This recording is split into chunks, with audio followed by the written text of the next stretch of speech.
Bonjour, je vous souhaite la bienvenue sur la page de ce que Christ a fait. La pensée d'aujourd'hui a été écrite par Denise Fivnakpo et elle s'intitule « L'importance de lui dire merci ».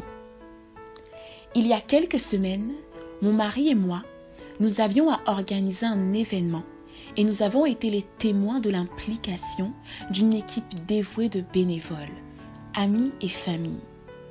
Nous avons pu voir, dans leurs agissements, leur désir de mettre tout en place pour la réussite de l'événement. Nous n'avons pas pris toutes ces actions pour acquises et nous n'avons pas manqué de leur exprimer notre gratitude.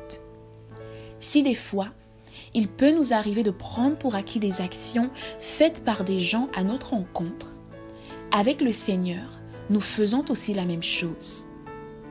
Dans la Bible, Luc 17, versets 11 à 19, nous relate l'histoire de 10 lépreux qui viennent vers Jésus lui demandant la guérison. Mais alors que Jésus les guérit tous, uniquement un lépreux sur les 10 revient sur ses pas. Dans Luc 17, versets 5 à 17, nous pouvons lire « Quand l'un d'eux voit qu'il est guéri, il revient, et à pleine voix il dit « Gloire à Dieu !» Il se jette aux pieds de Jésus, le front contre le sol, et il le remercie. Cet homme est un Samaritain. Alors Jésus dit « Tous les 10 ont été guéris, et les 9 autres, où sont-ils » La gratitude ou la reconnaissance sont des sentiments que nous devrions avoir spontanément, sans que cela ne nous soit suggéré ou exigé.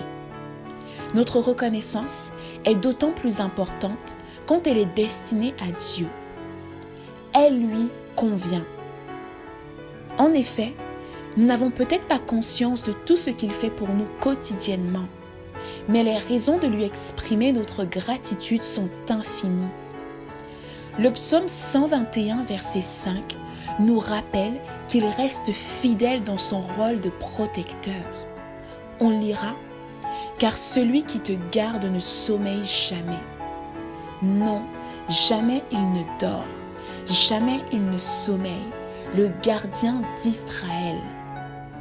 Le Seigneur est ton protecteur, le Seigneur est ton ombre, il est ta main droite. » Enfin, le Seigneur prend plaisir à notre reconnaissance, car il dit « Celui qui m'offre sa reconnaissance, celui-là me rend gloire. » Dans l'histoire des 10 lépreux, tous avaient reçu la guérison, mais remarquons que celui qui était revenu sur ses pas a eu une part supplémentaire.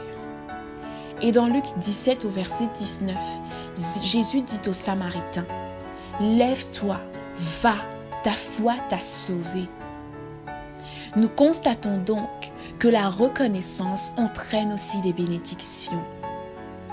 Je prie que chacun de nous puissions dire comme le psalmiste dans le psaume 138 au verset 2 « Je mets mes genoux devant ton temple saint et je te dis merci pour ton amour et ta fidélité. Oui, tu as tenu tes promesses au-delà de ce que nous attendions de toi. » Qu'il en soit ainsi au nom de Christ Jésus. Soyez bénis. Si vous venez sur notre chaîne pour la première fois, je vous invite à vous abonner pour recevoir chaque semaine des messages inspirants qui viendront vous accompagner dans votre marche chrétienne. N'hésitez pas également à partager cette vidéo et à aller nous visiter au www.cequechristafait.com. Pour toutes vos interrogations concernant la foi, pour vos témoignages sur ce que Jésus a fait dans vos vies, et enfin pour vos besoins de prière, nous vous donnons rendez-vous sur notre site web, dans l'onglet témoignages pour les témoignages et dans l'onglet tour de prière pour vos sujets de prière et vos questions. Aussi, n'hésitez pas à aimer notre page Facebook Ce que Christ a fait pour moi et à la partager avec vos amis et votre famille. Merci et à la semaine prochaine pour une nouvelle vidéo.